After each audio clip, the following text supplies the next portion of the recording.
Hello दोस्तों, स्वागत है आपका फिर से हमारे चैनल अंकित फाइनेंस पे। तो आज मैं आपका स्वागत करता हूं अपने इस वीडियो में, जहां हम लोग बात करने वाले हैं फंडामेंटल एनालिसिस के ऊपर कि फंडामेंटल एनालिसिस क्या होता है और इसे कौन लोग इस्तेमाल करते हैं और इसका मेन सिद्धांत क्या होता है।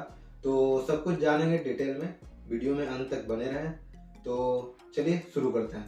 तो दोस्तों, फंडामेंटल एनालिसिस, तो सबसे पहले हम लोग बात करेंगे फंडामेंटल एनालिसिस होता क्या है।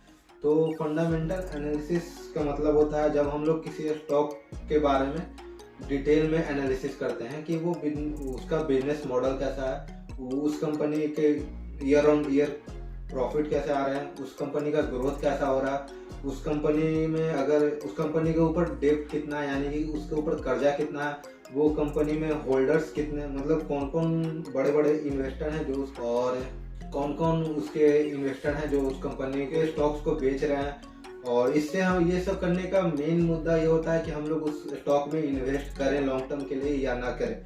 मान लीजिए अगर कोई कंपनी फंडामेंटली स्ट्रॉन्ग है तो हम लोग उसमें इन्वेस्ट करते हैं, और अगर नहीं है तो हम लोग उसमें इन्वेस्ट नहीं करते हैं। तो फंडामेंटली स्ट्रॉन्ग होने का मतलब उसके फंडामेंटल्स, यानी कि उसका जो प्राइस अभी चल रहा है वो सही है या नहीं है, कंपनी का ग्रोथ हो रहा है या नहीं हो रहा है, कंपनी का जो ये रिजल्ट्स हैं, क्वार्टर ऑन क्वार्टर रिजल्ट्स अच्छे आ रहे हैं कि नहीं आ रहे हैं, कंपनी को दूसरी कंपनी से डील मिल रहा है कि नहीं मिल रहा है, कंपनी के खिलाफ कोई पॉलिसी तो गवर्नमेंट नहीं लाएगी, या फिर कंपनी न्यू तो नहीं है, क्या आगे बढ़ेगा नहीं बढ़ेगा, ये पूरा एनालिसिस करते हैं। तो इसी को हम लोग कहते हैं फंडामेंटल एनालिसिस। और ये जनरली कंपनी में इन्वेस्ट करने टाइम किया जाता है, ट्रेड करने टाइम इसका जरूरत नहीं पड़ता है। ट्रेड करने टाइम हम लोग टेक्निकल एनालिसिस को काम में लेते हैं। तो चलिए अब हम लोग आगे बढ़ते हुए ये देखते हैं कि फंडामेंटल एनालिसिस में हम लोग किन किन बातों का ध्यान रखते हैं। तो दोस्तों, जैसा कि मैंने बताया, सबसे पहले तो हम लोग कंपनी का प्रॉफिट चेक करेंगे। क्या कंपनी पिछले साल प्रॉफिट में थी, उससे पहले प्रॉफिट में थी, और क्या इस साल प्रॉफिट में है। अगर वो प्रॉफिट में है तो अच्छी बात है, प्रॉफिट में नहीं है तो ये एक रेड फ्लैग है। और फिर हम लोग देखते हैं कि क्या उसका रेवेन्यू हर साल बढ़ रहा है कि नहीं बढ़ रहा है। अगर उसका रेवेन्यू हर साल बढ़ रहा है तो अच्छी बात है, नहीं बढ़ रहा है तो रेड फ्लैग है, नीचे जा रहा है तो रेड फ्लैग है, और अगर नॉर्मल है तो सही है। और फिर हम लोग देखते हैं क्या उसका सेल्स बढ़ रहा है कि नहीं बढ़ रहा, क्या उसमें नए इन्वेस्टर्स आ रहे हैं कि नहीं आ रहे हैं, और उस कंपनी का विजन चेक करते हैं कि वो आने वाले समय में क्या क्या कर सकता है और कहाँ कहाँ वो काम कर सकता है। जैसे फॉर एग्जांपल मान लीजिए, अगर कोई कंपनी है जो स्टील वगैरह बनाती है, और इंडिया है जो आने वाले समय में अभी बहुत ज़्यादा कंस्ट्रक्शन वाला काम होने वाला है, और अगर कोई कंपनी स्टील बनाती है या फिर किसी टाइप का कंस्ट्रक्शन का सामान बनाती है, मान लीजिए सीमेंट बनाती है, तो उसका स्टॉक जो है वो आने वाले समय में ऊपर जा सकता है। क्यों? क्योंकि जब इंडिया में ग्रो करेगा तो इसका इंफ्रास्ट्रक्चर भी ग्रो करेगा, और उसके साथ साथ इसमें जो जो स्टॉक्स होंगे जो ये सब प्रोवाइड करेंगे, उनका भी मार्केट कैप बढ़ेगा, उनका प्रॉफिट बढ़ेगा, उनका सेल्स बढ़ेगा, तो वो भी ग्रो करेगा। तो इसके बेसिस पे हम लोग उसमें इन्वेस्टमेंट करते हैं, उसी को कहते हैं फंडामेंटल एनालिसिस। और दोस्तों, फंडामेंटल एनालिसिस में हम लोग कुछ बातों का और ध्यान रखते हैं किसी भी स्टॉक में इन्वेस्ट करने से पहले।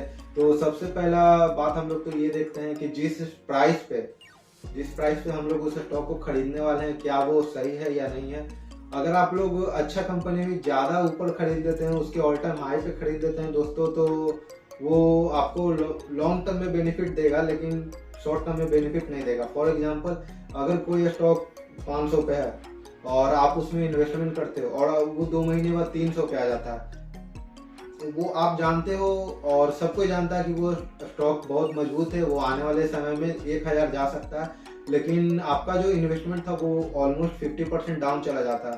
तो ये राइट टाइम टू इन्वेस्ट नहीं होता है। इसलिए हम लोग पहले फंडामेंटल एनालिसिस में चेक कर लेते हैं कि क्या वो कंपनी अभी ओवर वैल्यूड है या अंडर वैल्यूड है या फिर फेयर वैल्यूड है। ओवर वैल्यूड का मतलब होता है कि उसका प्राइस अभी उसके परफॉर्मेंस से ज़्यादा तो नहीं चल रहा, और अंडर वैल्यूड का मतलब होता है कि वो कंपनी अच्छा कर रही है लेकिन उसका प्राइस में कोई मूवमेंट नहीं आ रहा, जैसे कि आईटीसी या फिर जितने भी गवर्नमेंट कंपनीज हैं वो सब के। और फेयर वैल्यूड मतलब होता है जैसे कि जो स्टॉक अच्छा परफॉर्मेंस दे रही है और उसका स्टॉक भी धीरे धीरे ऊपर की ओर बढ़ता जा रहा है, वो होता है फेयर वैल्यू।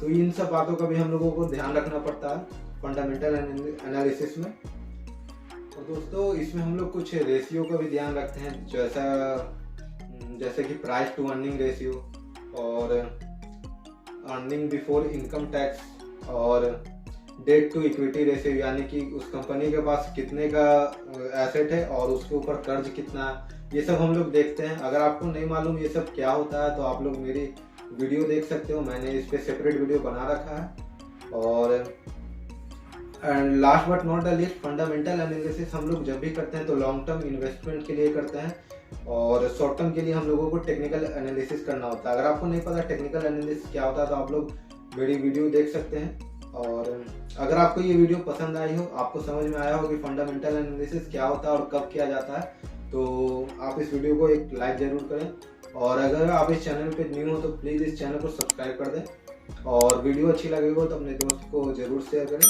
मिलते हैं हम लोग अगले वीडियो में, तब तक के लिए जय हिंद जय भारत।